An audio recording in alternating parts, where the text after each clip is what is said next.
hear me, but I've started the session, but I may just wait a couple of minutes. If you can hear me, just put a thumbs up or something. Cool, excellent. Let's give it just a couple of minutes and then we can make a bit of a start.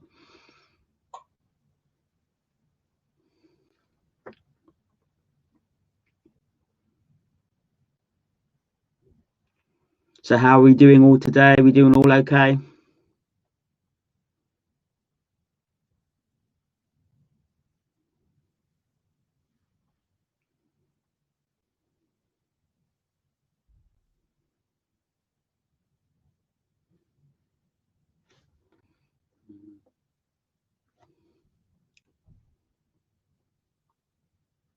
Cool.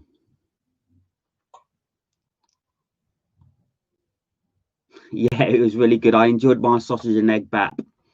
Spot on with a coffee. Can't beat it.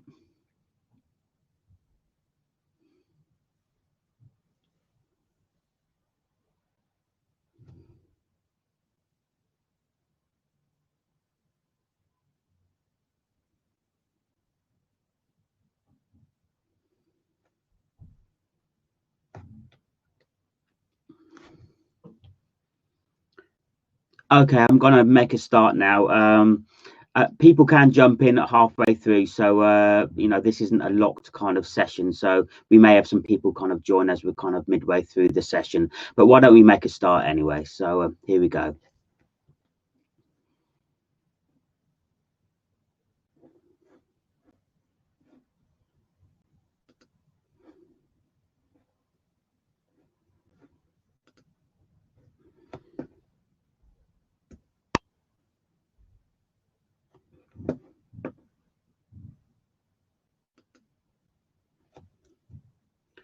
Okay, so in this session, we're going to be talking about needs and expectations of interested parties.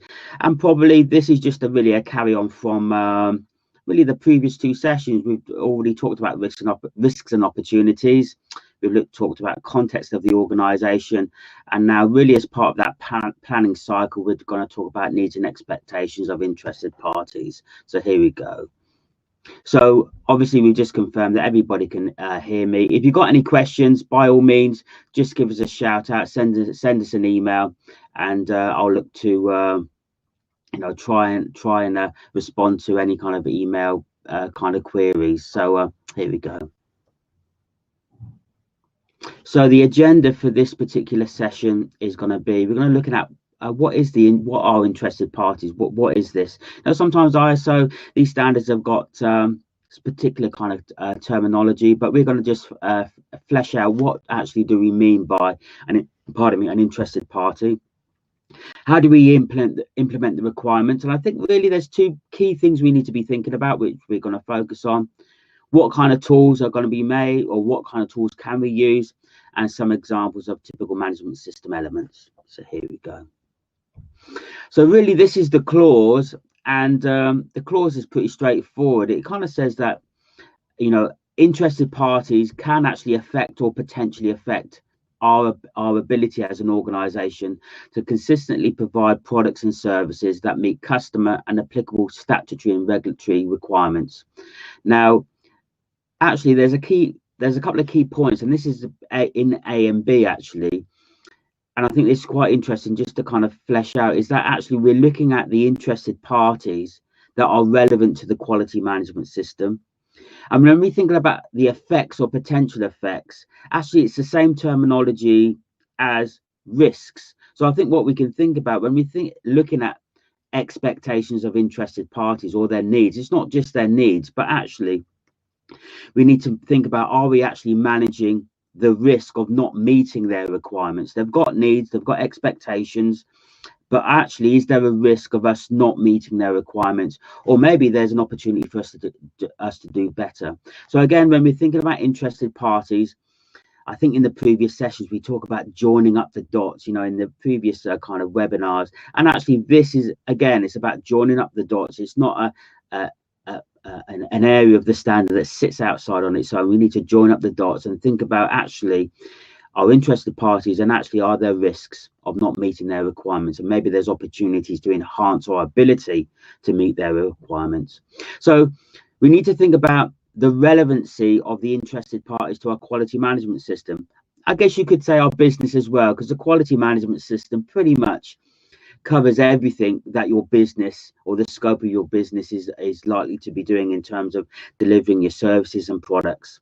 But we need to think about relevancy. I think sometimes I can see interested parties have got no bearing or relevance on the quality management system, on some of the management systems I've audited. But I think that is a bit of a filter for us. Let's think about what's relevant to us.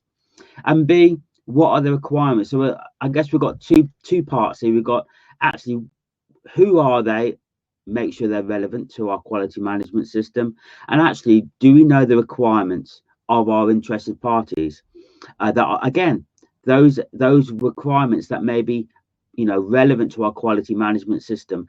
I guess it could be conceivable that there may be interested parties that have no bearing on the quality management system. Again, if you want to use that as a bit of a filter for us, we can filter those things out. Now, you may be able to come up with a massive list of interested parties, and I guess just for the sake of trying to pull those things together, you may kind of subgroup those kind of elements. There may be different kind of resources like employees, agency staff, whatever it might be. You may just want to group those things into one kind of group, which talks about employees. Same with customers, same with subcontractors. Again, you may be able to put subgroups together just to kind of group these things together, because these lists can get quite weighty and quite long.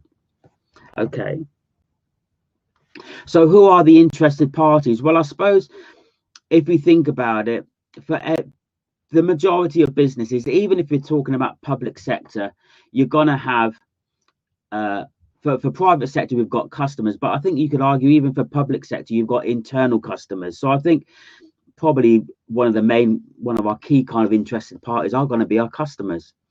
I think also we can think about our employees, the employees that are working for us on our behalf within our organisation. But there may be some things a little bit more outside the box. What about trade and professional associations that you may subscribe to?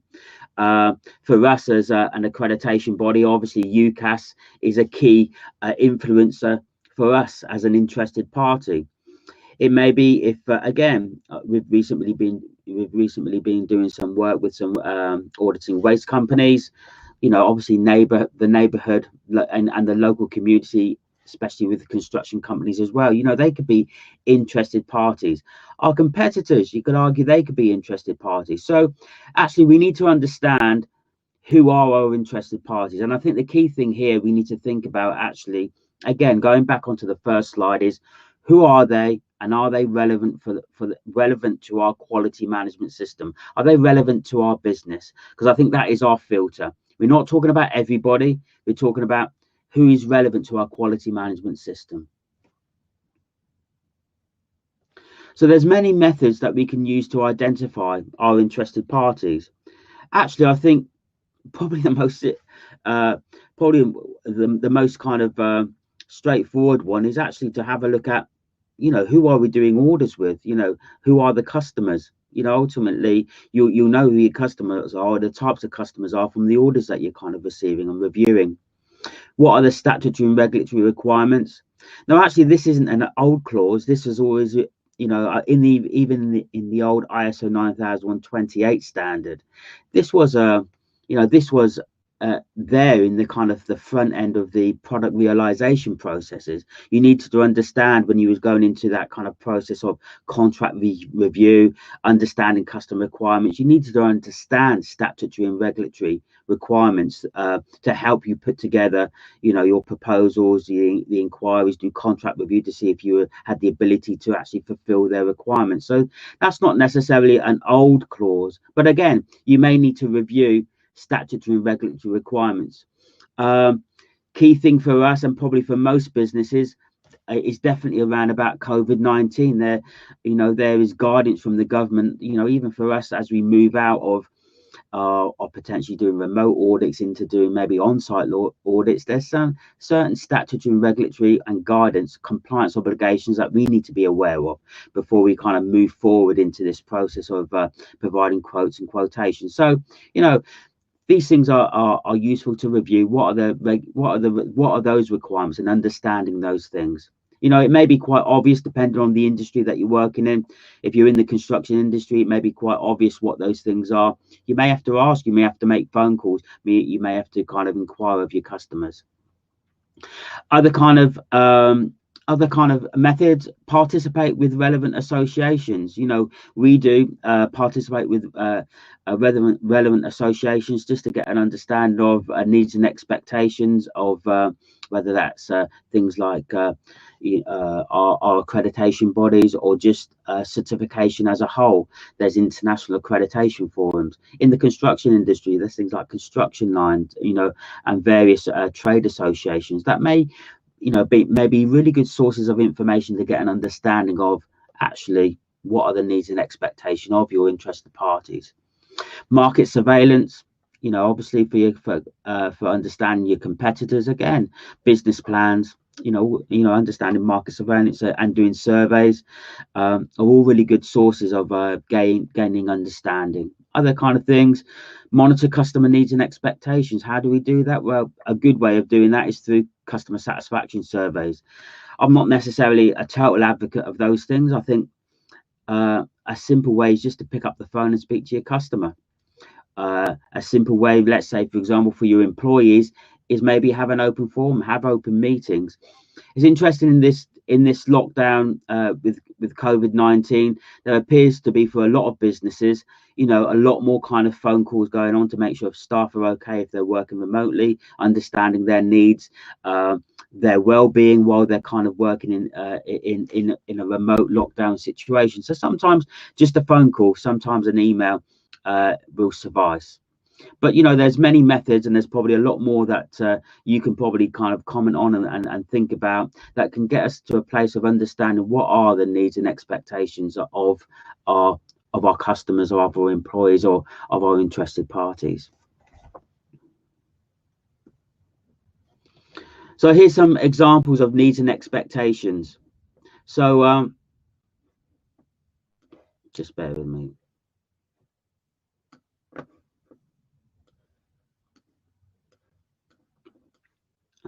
Just adjusting my screen a bit. So actually before I kind of, there's a whole list here, and obviously I'll put some kind of bits and pieces to put together, but, you know, maybe you can comment on some examples as I'm kind of going through. So if you think about our obvious one, let's think about customers first. You know, examples of needs and their expectations. Obviously they want a good product at a decent price. They want, you know, they want their product or their service delivered in a timely manner. And I think, you know, for myself and for us as an organization, even as a fairly new organization, what we may try and put forward as an enhancement on those things. For example, we'll turn around a quote within a day, or whatever it might be. You know, we may be actually trying to raise the bar in terms of trying to meet customer requirements, trying to you know, enhance their requirement and their kind of expectation of us. You know, just trying to raise that bar, making sure if they've got queries, we answer very, very quickly in a timely manner. What may be our enhancements and our improvement potentially can be their expectations. So, you know, ultimately we're looking to raise the bar in those kind of things. They may not necessarily be their obvious expectation at this point, but they do become those expectations, I'm sure, at some point. And I guess this is where we can look at things like conformity, price, availability and delivery. What may be something that we say that we can do and we achieve, linking that to risks and opportunities. Actually, where is the risk? Is there a risk fundamentally of us not being able to deliver on what we say within a proposal or a quote, or what we kind of maybe communicate to our customer? Again, that's kind of linking those expectations that they may have, or maybe those enhancements, or those policies that we kind of raise to try and meet our customer expectations. You know, is there a risk? And that's very important to tie these things into risk and opportunities. Is there a risk of me failing to deliver, you know, my service to meet their expectation? And is there a risk of a non-compliance, a customer complaint? So again, understanding who our customers are, understanding what their needs and expectations are, and actually understanding, is there a risk of us not fulfilling their expectations, you know, and what can we do about that? The standard really talks about monitoring needs and expectations of our interested parties, you know, and I think it's very important that how we kind of how we monitor those needs and expectations. I guess from our perspective, as a new organization, we're constantly trying to talk to our customers. Actually, what is their expectation? You may not know. We can put it down on a bullet point, but actually, have we spent time to sit down and speak with our customers? What do they expect of us? What kind of level of service do they expect? What kind of availability and delivery are they expecting? What are their needs? And sometimes an email, sometimes a telephone call. So hopefully when lockdown is gone, hopefully a visit to a customer to sit down with them. I'm not necessarily an advocate of customer satisfaction surveys, but I think a better way is to actually have a meeting with a customer, sit down, talk with them. What can we do better? Is there an opportunity for us to deliver on your expectation and enhance that delivery? So just quickly going down some of these, I'm not going to read all the way through them. Obviously, there's needs and expectations with regard to statutory and regulatory requirements. There's a needs and expectations. I'm about to do some site visits as it happens, and I'm in communication with my customers, and there are needs and expectations from a statutory and regulatory requirement for me to be able to do the site visit. That may be, if I'm going on to certain sites, I need passports to be available. I need correct PPE to be available. You know, I need to, I need to there may be permit or escorts that may be with me that I've got to kind of follow and keep within the site rules and site guidelines. So there may be their risk assessments and control measures that I need to adopt if I'm going to be visiting their site. So again, we need to be aware of those kind of things. I guess for us, that happens as part of the planning process on how we deliver our service. But, you know, to understand these things up front is going to ultimately, hopefully, it is going to make sure that you do not fall foul of breaking some form of regulatory requirement, because you fully understand those things. Other obligations, there may be voluntary principles and codes of practice. There may be policies for your employees. You know, I guess other things when we think about policies, not just policies for employees, but what about, there may be, for example, needs and expectations that you have on your employees, but there may be needs and expectations that they have from you. For example, especially if you do like things like annual reviews, annual performance reviews. Typically within these reviews, we will see, you know, expectations from the employer or the manager, but there's an expectation from the employee in terms of maybe levels of training that they want, or maybe areas of your organization that they want to kind of move into, maybe areas of support that they need to be able to deliver, you know, deliver performance within their department. Because ultimately your employees, they're the ones that are looking after your customers. You know, as a director of a business, I'm not always in the face. This is a classic example for our types of organization. Ultimately, it's our subcontract auditors and our auditors that are in the face of our customers. You know, they're delivering to some degree to their expectations and doing the audit down at the coalface. Yes, I speak to those customers, but fundamentally, it's those auditors, those employers, if you like, who are in the face of our customers. So again, are they delivering in terms of what our customers are expecting of them? And again, in the same way, actually, from us as an organization, are we supporting our employers? You know, we do have regular dialogue with our auditors just to make sure everything is okay. There's new guidance, you know, especially as we in lockdown and coming out of lockdown, that our auditors need to get their head around in terms of how we deliver our service. Again, so there's expectations of our customers, but there's expectations of our employees as well. So in terms of those kind of expectations, again, I haven't necessarily had a lot of chat. There's only a couple of us. There's just yourself, Nigel, and Andrew. But in terms of what I am interested in terms of the management systems or our management systems, and I know, Andrew, that you're a consultant. How do you help businesses understand their interested parties? What processes do you? Because obviously you're helping these customers. What mechanisms do you use? I've mentioned a few, but are there any mechanisms that you use that you can just kind of share with us?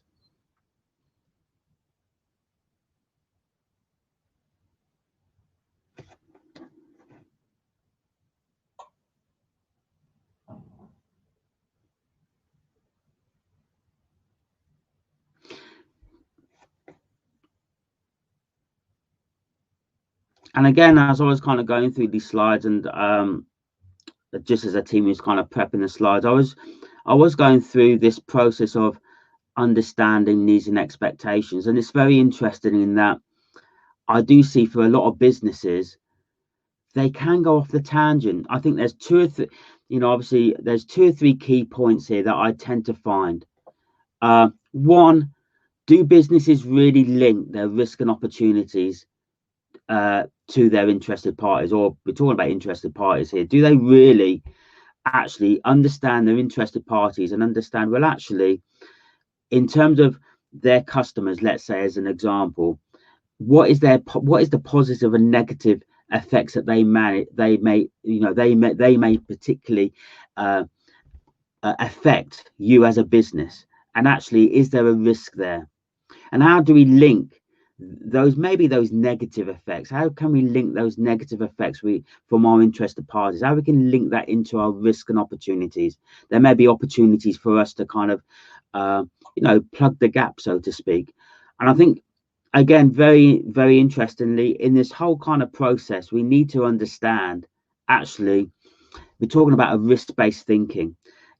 Understanding the needs of interested parties isn't just about understanding their needs so we can deliver their service better. Yes, it's part and parcel of that, and there's an opportunity and an enhancement, like, for example, that's under customer satisfaction. No, we need to be thinking about, actually, is there a risk? Whether it's a positive or negative influence, is there a potential risk that we can actually prevent? And using our risk and opportunities method, whether it's in risk registers or whether it may be, can we actually mitigate a risk, and is there an opportunity for us? So this is a bit of a short, sharp and sweet kind of webinar, really. I think we're running up to about 22 minutes, so fundamentally we're getting kind of close to the end. I do want to talk about our next event, which is leadership, and I think leadership, and I'm going to link objectives into this as well, really finishes off this little group of discussion points, if you like, through these webinars. So we've got, and it's a nice little section around about, if you like, planning. We've kind of covered section 4. Section 5 will be, if you like, next week. We've covered section 6, which is a kind of nice little section all around about planning for your IMS management system or quality management system. So we've talked about risk and opportunities, context, kind of covered scope and your management system to some degree. This event is interested parties, and it really finishes off with actually leadership, which is very important, and how they affect and should be I guess we're going to tackle leadership in a couple of ways. One, actually, what do leadership have to play? What part do they play within the management system? How? Two, we'll link into objectives and strategy as part of that process. And 3, I really want to thrash out, how do we interview leadership? I don't think there's any, and I'm not that this is really supposed to be an in-depth training course, but actually I want to thrash out how should we be interviewing leadership? What things should we be talking about to meet the requirements of the standard? Often and not, as auditors, we're all having these chats with leadership, but actually just thrash it out. Is there a checklist of things that we should be considering? So again, for the 24th, what part do leadership play in the QMS, and actually how do we audit them, is something I want to talk about on the 24th of August. And really, these next sessions, September, October and November, I really want to do something completely different. I think for a lot of people, Do they really understand how a certification body works? We've talked about ISO management systems in these first few webinars. These next three, I'm going to talk about maybe some interesting topics about actually the things that people don't really realize that goes on in a certification body. So the behind the scenes. So the first one, we're going to talk about what happens after your ISO assessment. Actually, what does happen? There are key steps that must be taken. And actually, most people maybe think that the audit happens, the audit report gets sent into somebody, and then you get a certificate. It's not quite as straightforward as that. So we're going to behind the scenes and kind of examine what actually are the next steps. 16th of October, something that should be always talked about at an open or closing meeting, probably never hardly does. I really want to thrash out the appeals process. Can you actually appeal a decision that an auditor may make or a certification body may make? Well, the answer is yes, and I want to talk through that process. And also something around governance. Again, a lot of people probably don't really understand that or understand this process, but actually as a certification body ourselves, there are optional requirements, if you like, for impartiality committees, and it's a sense of governance for the certification body. I want to talk about and thrash all that process out. So we're talking about impartiality process on the 20th of November. Now we're really trying to plan for an exciting event in December. I'm not going to go any further than that because nothing's really agreed yet, but hopefully by September or October, maybe even by August, I'll be able to share the December event, which I'm hoping to be a special event.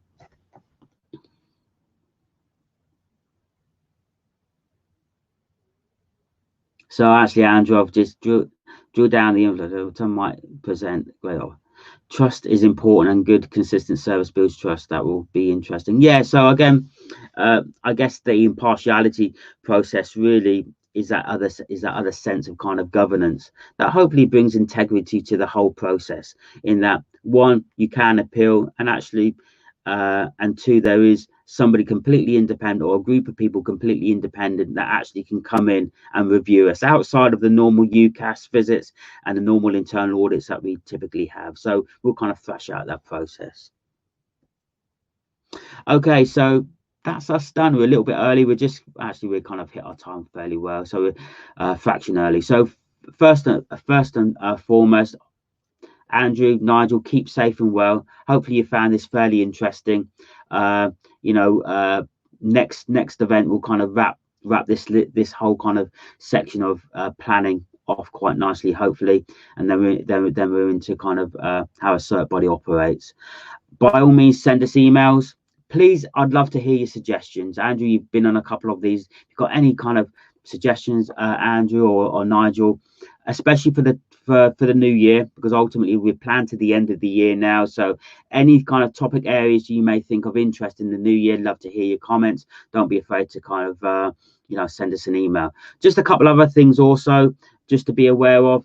Be aware of our LinkedIn page. We have got LinkedIn page. If you haven't already, please give us a thumbs up or kind of give us a subscribe, and that'll be fantastic. Because there's lots of really interesting comments, and also these webinars and future events are being shared on LinkedIn. Our website also, the website is constantly being changed and updated. Some great interesting stuff that's going on with our website. So give us, by all means, go and visit the website. Quite straightforward. Just search orvacertification.com. Obviously, there's a different kind of areas of the website dedicated to different people. There's a consultancy register on there, so check out the website, and also the YouTube channel. Again, orvacertification.com. A lot of these events are being uploaded into our YouTube channel, so if you want to just go back over, and by all means you can check that out as well. So finally, keep safe and well. Look forward to seeing you in August, and thank you for attending. Bye bye for now.